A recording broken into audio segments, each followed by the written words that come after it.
Alors je vais profiter du fait que la caméra est sortie pour faire un point sur cet espace. J'ai été il y a 2 jours chercher 2 serres tunnels dont l'une sera ici pour forcer un tout petit peu justement les légumes au printemps. Donc tout ce que vous voyez là n'a pas encore été recouvert de foin. Avant de mettre en place le tunnel, je vais dérouler le foin. Comme c'est un endroit où je pense entre autres semer, vous voyez qu'il y a là des légumes qui n'ont pas très bien réussi, ces choux de Bruxelles installés beaucoup trop tard. Donc ceux-là, je vais les enlever parce que les tiges risquent de m'embêter au moment où je sème. Et puis on va jeter un coup d'œil sur un certain nombre d'adventices que j'ai volontairement laissé se développer et que je ne vais absolument pas toucher. Donc pour un jardinier conventionnel, c'est une parcelle sale. Pour moi, un jardinier paresseux, c'est une parcelle où la photosynthèse a produit de la biomasse nourricière. Ce mouron, on peut le manger comme salade, hein. Et surtout, il va servir avec quelques autres adventices ici de nourriture à mes organismes du sol. Donc je ne vais rien faire, pas l'arracher ni rien, hein. Là je l'ai arraché pour vous le montrer à la caméra, mais je vais simplement passer là-dessus avec mon rouleau de foin et la parcelle sera de nouveau propre. Voilà, alors on voit ici ce magnifique plaquage de plantes couvrantes. Il y a 2 espèces dominantes. Ici, avec ces petites fleurs bleues, la Véronique de Perse. Et entremêlées, ici, avec des petites fleurs blanches qu'on ne voit pas encore bien, le mouron. Tiens, ici, il y en a une petite fleur blanche typique, le mouron des oiseaux, Stellaria media. Donc, qu'est-ce qui me ravit dans cette histoire? C'est de se dire que sur toute cette surface, l'énergie solaire qui est tombée ces derniers jours, ces dernières semaines sur la Terre n'a pas été gaspillée, mais qu'au contraire, on a capté cette énergie. On a maintenant de la biomasse, donc de l'énergie stockée dans des molécules organiques, biomasse qui va servir de nourriture aux organismes du sol. Ça fait autant de foin que je n'ai pas à apporter pour nourrir les organismes. Mais il y a encore plus remarquable, mais qui ne se voit pas, c'est que on sait que au niveau des racines, il se forme ce qui s'appelle une rhizosphère, c'est-à-dire une zone où il y a des échanges incessants entre les plantes et leurs racines d'un côté, et de l'autre côté, les bactéries et les champignons que ces plantes nourrissent.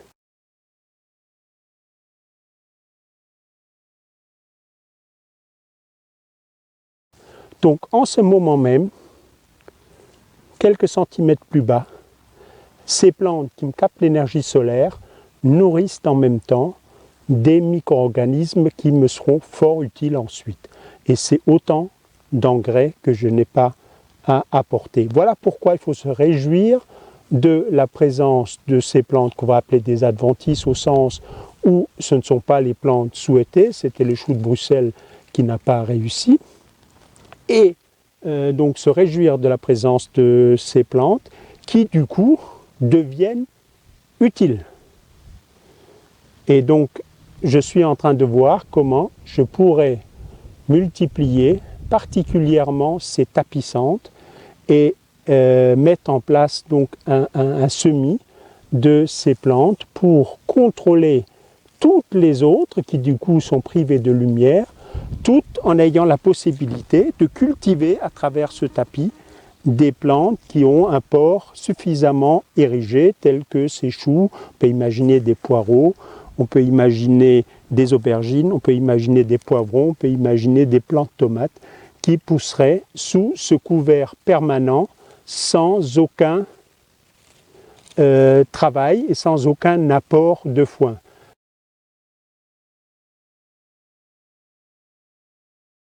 Même la mâche, hein, qui est pourtant pas très grande, tire son épingle du jeu. Vous avez ici de magnifiques pieds de mâche.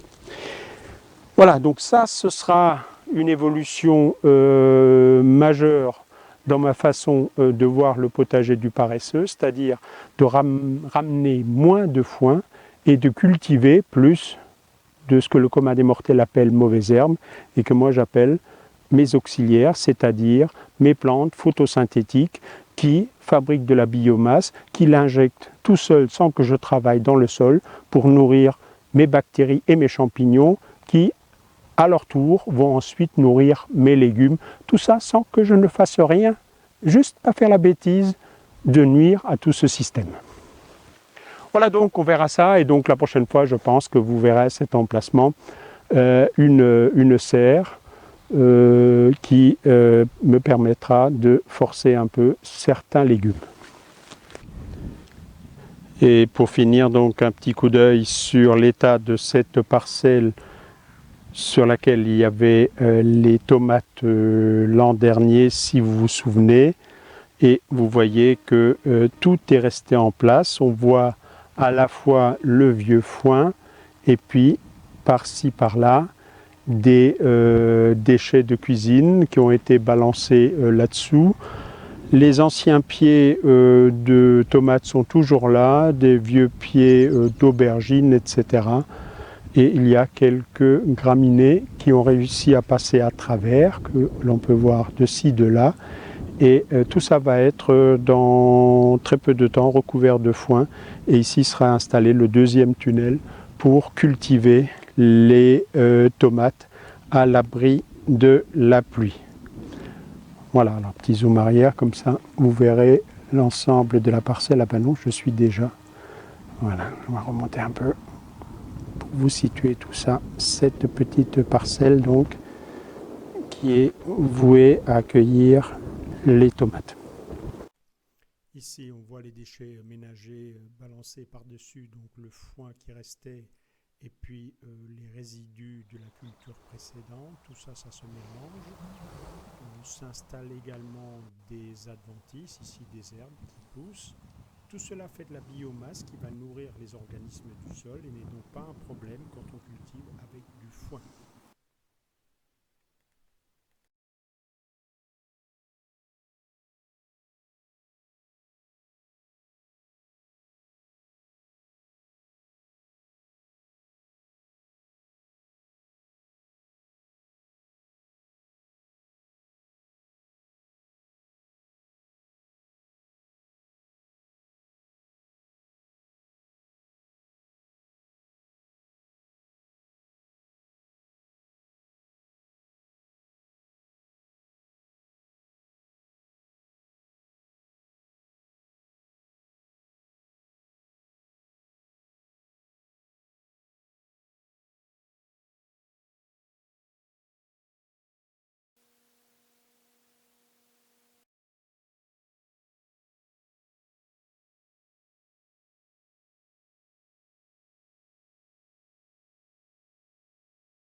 Et voilà donc la deuxième parcelle, là où il y avait tout à l'heure le reste des choux de Bruxelles et les quelques adventices Véronique de Perse, Mouron des oiseaux que j'avais filmé.